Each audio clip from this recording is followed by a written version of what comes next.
Hey, this is Mike Troxel.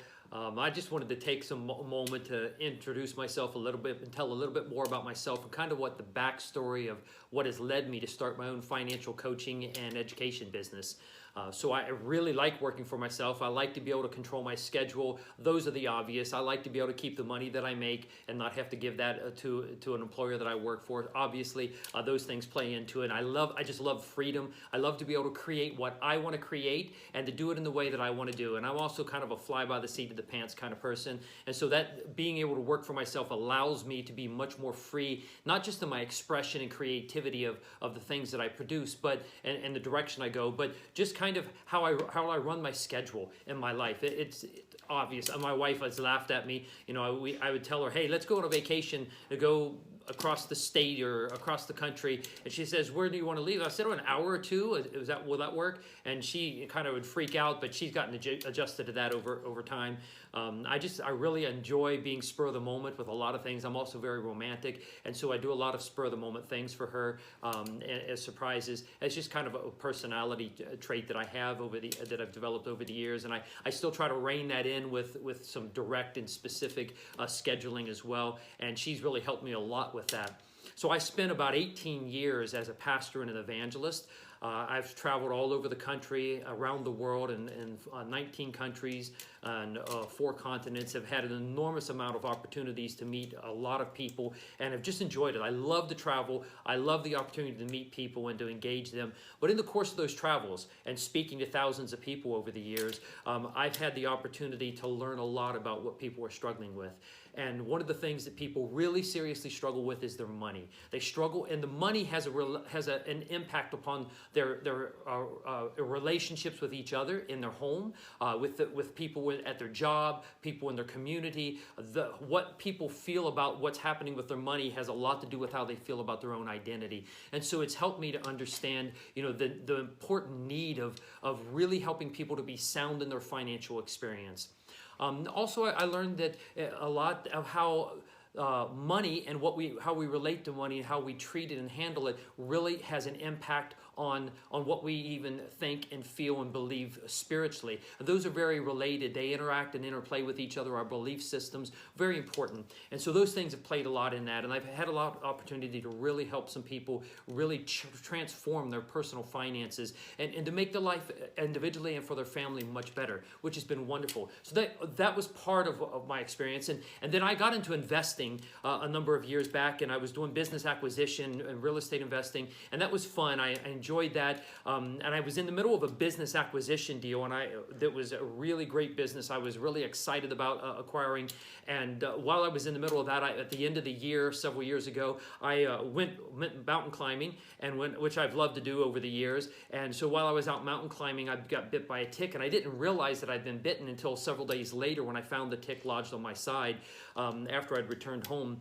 And so when I found the tick, we pulled the tick off. My wife's a nurse, so we removed the tick, treated with alcohol and some antiseptic ointments and stuff, and it left a welt. It was itching and burning for days, but then that was followed by a few weeks later that I came down with with a high temperature, running between 102.5 to 103.5, 103.6, somewhere in that range, and consistently around 103, 103.2 with it. And I had a lot of flu-like symptoms, and it finally 3.5 weeks into this raging temperature that was unbroken during that time. My wife had been telling me I need to go to the doctor, and I just kind of put off. I just said, it's the flu. We all get this kind of thing. It lasts, but it just didn't seem right. It seemed longer.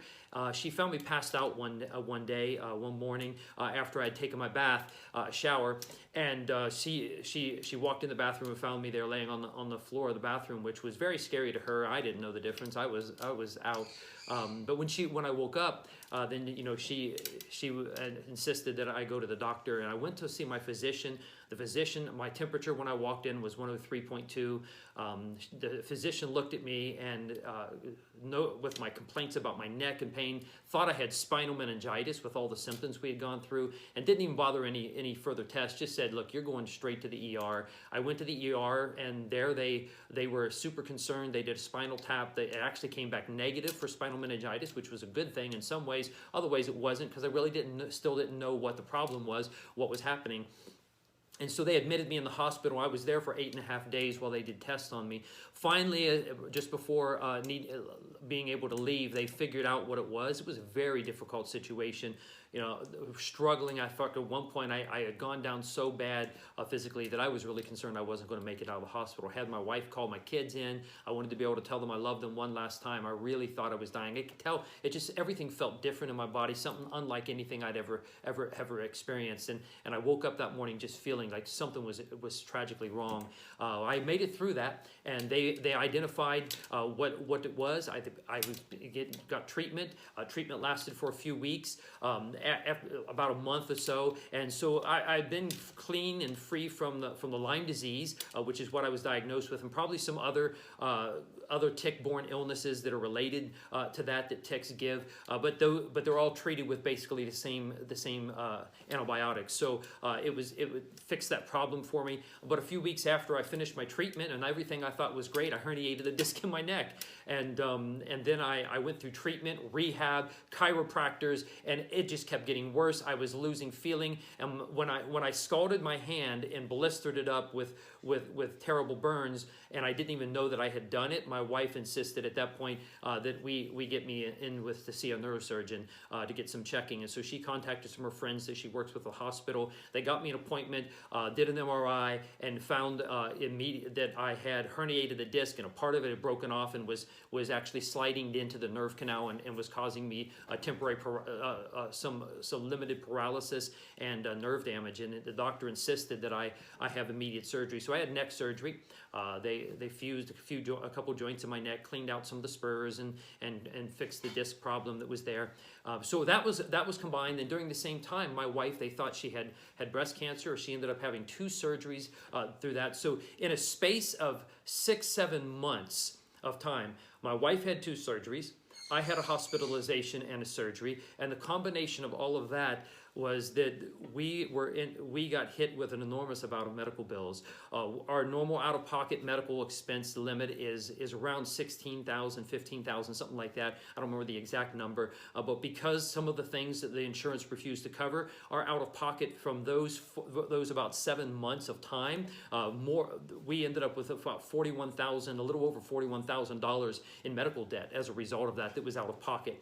And during that same time, because of this situation, we step back and remind you that I was in the middle of a business acquisition. I was so sick because of the Lyme's disease, what I had, that I wasn't able to complete the acquisition process, and I ended up having to let go of that deal, which was really disappointing. But there was an end result as well, that a lot of the expenses and things that I had accumulated ended up leaving me with some credit card debt, a little over $29,000 of expenses related to what I was doing with that business acquisition.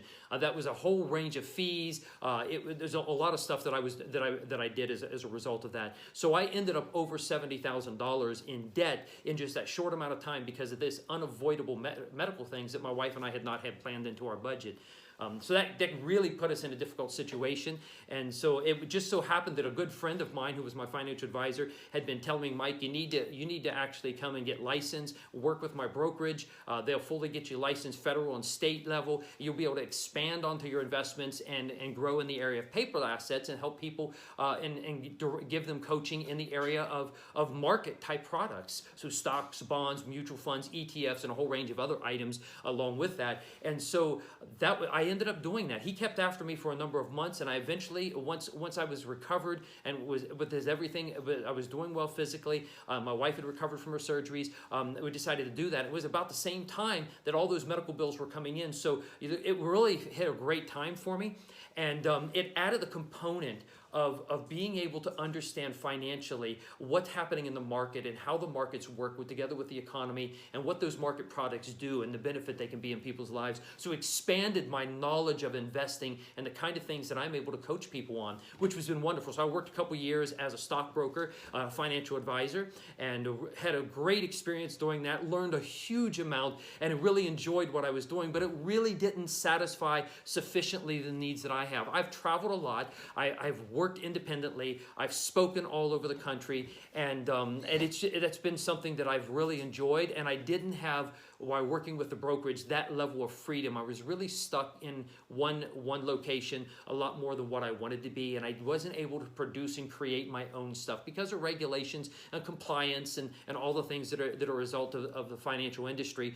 That was just something that I was limited in being able to do. So I really felt that this was something I needed. So we began working for quite a while, months before I ended up leaving work with the brokerage. We had been working on laying the groundwork for being able to do this independently. And so I'm really excited about this. I've been looking forward to this and being able to share what we've produced. I've produced a number of courses on getting out of debt, how managing your money, understanding particularly your false beliefs and how those belief systems about money, what you think about yourself and believe about yourself. And these are things that are not just conscious. So there's things we consciously believe. We know we believe about money. And if we're in a conversation, we'll say those things and we with intent. We know that. But then there's these unconscious beliefs, things that we hold inside that we may not necessarily be thinking through. And so I deal with some of those things. I developed a video course, a training to help people to identify those beliefs and then how to replace those with truth about money and how to deal with money and what place money should play in our lives.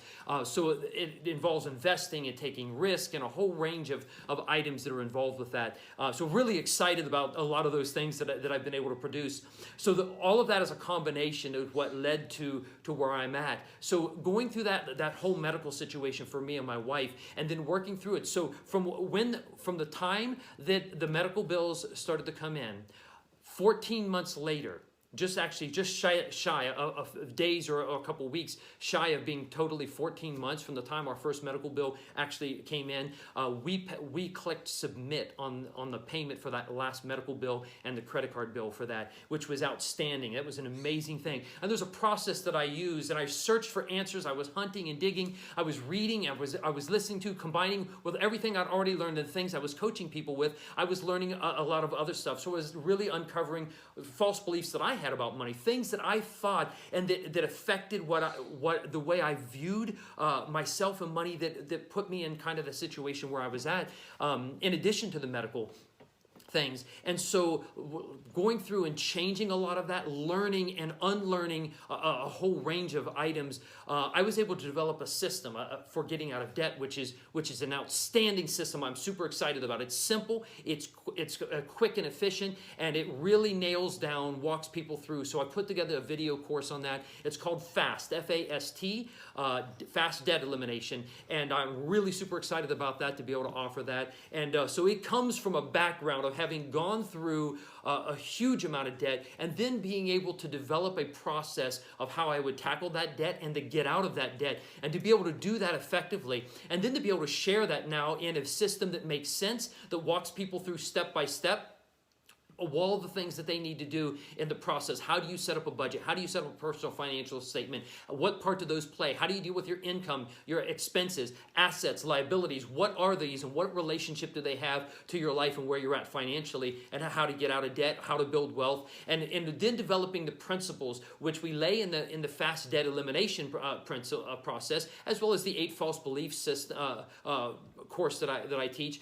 Those principles are the same similar principles that are used in developing wealth, the same principles that the wealthy use, how they got wealthy, and then how they continue to perpetuate or grow that wealth over time. So it's really exciting for me to be able to offer these things, and you're going to be hearing more about that over time. But I just wanted to give kind of an introduction and background. A lot of people ask me, why am I doing what I'm doing? I'll tell you why I'm doing what I'm doing, because I love what I'm doing. I love to be able to give back and serve people, and I like to be able to create and make my own things, and to be able to teach the concepts that I really am excited about doing. And I like managing portfolios. I like building portfolios, but that's a super simple thing, really. Some people find it difficult. I did not find it difficult. I found it rather easy to do. It didn't challenge me enough, and I like the challenge of creating my own stuff and really building something that I own and that is mine. And ultimately, I want to be able to keep the money that I make. I want to be able to go the direction that I want to go and emphasize. And if I'm excited about something today, I may not be excited about that at 6 months down the road, and I want to be able to have the ability to have a variety of options and create things. So I will add in stuff like in some of the courses that I've prepared that are available to get access to. I deal with some of the relationship issues. So I'm coaching people about the relationships, which I did a lot when I had clients in my office, or I met them at their business or their home, or however I was meeting with them. And when I was a financial advisor and a stockbroker, inevitably, if I was dealing with a couple, you can't talk money and not talk relationships. It's an impossibility. And if you have the skill and the experience of really coaching and counseling people in the area of relationships, then you can really help them in their money in a different way, because it's one of the two leading causes that people attribute to why they break up in their relationships, and that's money and sexuality and those differences. But I'm going to tell you here, and you're going to hear me talk about this in upcoming videos that I post, is that those are not really the things that actually end relationships and cause the problems. Those things are minor and insignificant, really. The real problem, the underlying problem, that those are only a symptom of, those difficulties and disagreements that seem irreconcilable, those are really just an expression of an underlying problem, and that is an inability to trust each other and an inability to communicate with each other. That is the foundation of every relationship. And all relationships have problems. Every relationship runs into sexual problems. Every relationship runs into financial problems. Every relationship runs into other family-related problems, either child-rearing issues, things going on with the kids, or it's a difference in how to deal with your in-laws, outlaws, or extended family members, and all of those things that you have to work through. Every relationship deals with these things, whether you're married or in a partnership, or a long-term committed relationship, you're just living together, or however it is, you're going to run into these problems and other things in life. And though you can work through any of those are not the issue. If you trust each other, that you can speak and communicate honestly, if you're going to be very forthright and really deal with what's really on your mind and talk about these things, and you provide an area, a level of comfort and safety where you're able to safely talk about what's on your mind, and your partner or spouse is able to talk about what's on their mind, and you can really communicate, you can work through any disagreement. My wife and I, we have lots of things we disagree about. Some things we'll never agree on. We have a different view. That's okay. But we are completely safe that we can have that disagreement. We're completely safe we can air what's going on in our minds. We're completely safe with each other that we're not going to try to bail on the relationship because we had a disagreement or it's an irreconcilable difference in belief. It doesn't bother us. We enjoy interacting and debating through issues and ideas intellectually with each other. And we just respect each other through that process. So when you communicate effectively, you can work through any and every problem. It doesn't matter what it is. So it's from that wealth of experience of having helped literally hundreds of couples over almost 20 years of pastoring, 18 and a half years of pastoring as an evangelist both during that time, and then even a number of years beyond that, and then for the last 7.5 years since I left ministry and have been on my own doing different things with investing and then working as a stockbroker. During all of that additional time, I've gained a huge amount of experience with being able to help couples. In fact, I've had 100% success in working with couples. Every couple that I have worked with and helped them with their relationship issues has been 100% success if, one, they really sincerely desire that they want it to be different in the relationship and they're willing to make the changes, and number two, they're going to listen to what I have to say and what I'm going to help them through. In the direction I give, the exercises that we give to help them to work, to communicate, to build trust again, and all the rest. And I've taken some really extreme cases, abuse, I've taken infidelity, a whole range of things, a betrayal, and a lot of things that people think it's just impossible to salvage, been able to salvage those relationships. Very few people have decided that they aren't going to be willing to work together, and the result has been wonderful results, and it's been exciting. And so all of this financial experience, my personal investing, my personal training as a stockbroker has all expanded that ability, and I'm just excited that I can do this, and I can go and travel and speak, I can teach online, I can be able to post videos like this and to educate individuals. So I'm going to be doing a lot more of that. You're going to be seeing and hearing a lot more. I just wanted to give you kind of a backstory. So a lot of people have been asking, why did I do what I do? And I do what I do because I love it. I like people. So I'm excited to be able to share with you some things that I've learned over the years, and I'm looking forward to doing that some more.